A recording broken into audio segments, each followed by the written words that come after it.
आप सबका स्वागत है हमारे यूट्यूब चैनल में। जैसा कि आप लोग जानते हैं, उत्तर प्रदेश के बिजली उपभोक्ताओं के लिए एक बहुत बढ़िया स्कीम आ चुकी है।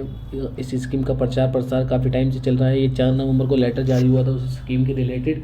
उसे बोला गया है OTS, वन टाइम स्कीम, या वन टाइम सेटलमेंट भी स्कीम भी बोल सकते हैं इसे, क्योंकि ये बिजली उपभोक्ताओं के लिए, उन उपभोक्ताओं के लिए आई है जो उपभोक्ता का बिल काफ़ी ज़्यादा हो गया था, बिल गलत हो गया था, या फिर उन्हें काफ़ी परेशानी आ रही थी किसी वजह से, जिसकी वजह से उनका बिल इकट्ठा हो गया था और उनके ऊपर सरचार्ज लग कर काफ़ी ज़्यादा अमाउंट हो चुका था।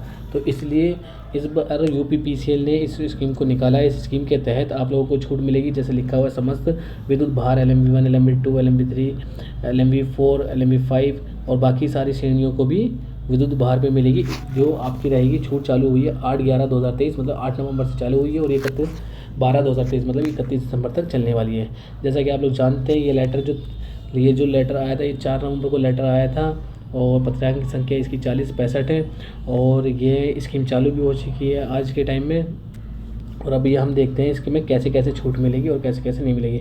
आप लोगों ने बाकी वीडियो तो देख ही ली होंगी, और जो यूट्यूब चैनल पे जहाँ पर काफ़ी विस्तार में बताया गया और काफ़ी अच्छा बताया गया, उन लोगों ने स्कीम के बारे में काफ़ी समझाया गया। और देखिए, ये जो स्कीम लाई गई है, ये हमारे प्रबंधक निदेशक, जो UPPCL के प्रबंधक निदेशक हैं, पंकज कुमार जी, उनके द्वारा ये लेटर साइन किया गया। ये ऑथोराइज है, इसका मतलब ये लेटर सही है।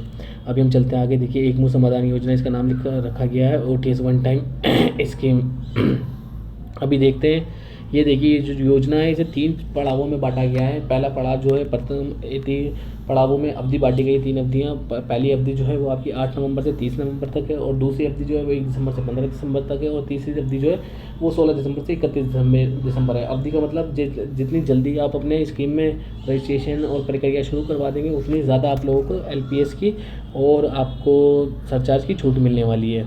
और देखिए, एक चीज़ और यहाँ पे गौर करने वाली है, ये जो निजी नलकूप के ऊपर, मतलब जो LMV5 में आते हैं, निजी नलकूप के उपभोक्ताओं को अधिभार छूट जो 31 मार्च तक के बिल पर ही मिलेगी।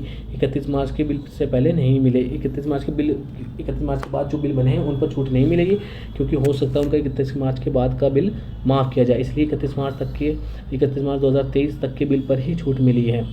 और जो बाकी जो अन्य उपभोक्ता हैं, बाकी जो, उन सबको 31 अक्टूबर 2023 तक का बिल जो बना है, उसके ऊपर जो चार्जेस लगे, उन सब पे छूट मिलेगी। तो चलिए फ्रेंड्स, आगे देखते हैं आगे क्या क्या है। आगे ये सारी चीज़ें दी गई हैं कि किन किन को छूट मिलेगी, ये सब तो आपने पढ़ ही लिया होगा, और ये सबको आपने दूसरी यूट्यूब चैनल पर पता ही लग गया होगा। मगर आज जो मैं बताने वाला हूँ कुछ अलग बताने वाला हूँ, और देखिए, इसमें सारी चीज़ें डिटेल में दी गई हैं। अभी देख लेते हैं, इस पूरा शेड्यूल और पूरा स्ट्रक्चर बना के दिया गया है कि किस उपभोक्ता को कितनी छूट मिलेगी और कौन सी अवधि में कितनी छूट प्राप्त कर सकता है उपभोक्ता।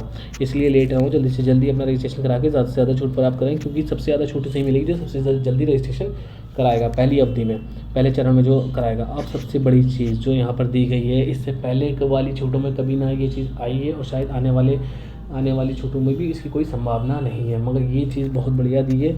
ये चीज़ दी है आपकी विद्युत चोरी के प्रकरणों में भी जुर्माने की छूट है। तो मतलब कि विद्युत चोरी के जो प्रकरण है, जिनके ऊपर विद्युत चोरी का केस लगा हुआ है, या उनके ऊपर बहुत सारी जुर्माना राशि लगी हुई है, उसके ऊपर भी छूट दी गई है। और उसके ऊपर देखिए, शेष राजस्व निर्धारण, मतलब कि ये जो राजस्व निर्धारण होता है, उसके ऊपर भी छूट दी गई है। और उसके ऊपर छूट कैसे दी गई है, उसमें ये दिया गया है, जो भी आपका राजस्व निर्धारण बना है, मतलब कि फाइनल असेसमेंट, पहले बनता है प्रोविजनल, उसके बाद बनता है फाइनल असेसमेंट, जो भी आपका बना है, फाइनल असेसमेंट में आपको छूट मिलेगी। और कितनी मिलेगी, चलिए देख लेते हैं यहाँ पे फाइनल असेसमेंट में कितनी छूट मिलेगी।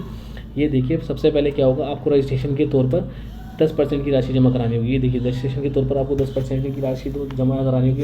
अगर मान लीजिए आपके ऊपर 1 लाख जुर्माना है, तो आपको 10%, मतलब मात्र 10,000 रुपये में आपको रजिस्ट्रेशन कराना होगा। और 10,000 रुपये का रजिस्ट्रेशन कराने के बाद, उसके बाद आप क्या कर सकते हो, जो भी आपका समन बनेगा, समन और निर्धारण का 25%, मतलब कि पहले आपने 10% करा दी, अब 25% आपका कितना हो गया, अब 25% हो गया आपका, वो 25,000। तो 25,000 रुपये और देकर, और जो समन की राशि है वो दोनों मिलाकर देने के बाद आपका केस ख़त्म कर दिया जाएगा। और इसके बाद इसके नीचे कुछ नियम और शर्तें दी गई हैं UPPCL के द्वारा कि क्या क्या होना चाहिए, जैसे कि आपको 12 महीने तक बिल देना चाहिए, ये सारी चीज़ें होना चाहिए। अगर आप लोग इन सब चीज़ों के बारे में जानना चाहते हैं तो हमें ज़रूर बताइए, और हमारी वीडियो को लाइक कीजिए, चैनल को सब्सक्राइब कीजिए। और साथ ही मैं आपको एक नंबर देने वाला हूँ, जिस नंबर पर आप डायरेक्ट बातचीत कर इस योजना के बारे में समझ सकते हैं। क्योंकि अक्सर क्या होता है, पढ़ने में और लोगों के समझाने में उतना समझ में नहीं आता, जितना आपको डायरेक्ट बातचीत करने में समझ में आ जाता है। क्योंकि क्या हो रहा है कि अधिकारी और कर्मचारियों के द्वारा योजना तो बताई बताई जा रही है मगर योजना में पूरी चीज़ें नहीं बताई जा रही, जिसकी वजह से या उनके द्वारा बता नहीं पा रहे हैं वो लोग सही से, जिसकी वजह से क्या है कि कंज्यूमर भ्रमित हो रहा है और कंज्यूमर को योजना को समझने में काफ़ी परेशानी और दिक्कतें आ रही हैं। तो क्या है, वो नंबर मैं आपको दूंगा, उस नंबर पे आप डायरेक्ट कॉन्टैक्ट करके अपनी समस्याओं का हल ले सकते हैं। चलिए फ्रेंड्स, इसी के साथ हम वीडियो को एंड करते हैं और आशा करते हैं कि आप लोग इस योजना का खूब अच्छे से लाभ उठाएंगे और साथ ही इस योजना का जितना भी ज़्यादा लाभ मिल सकता है वो आप ज़्यादा से ज़्यादा लाभ लेंगे। Okay friends, thank you, good bye.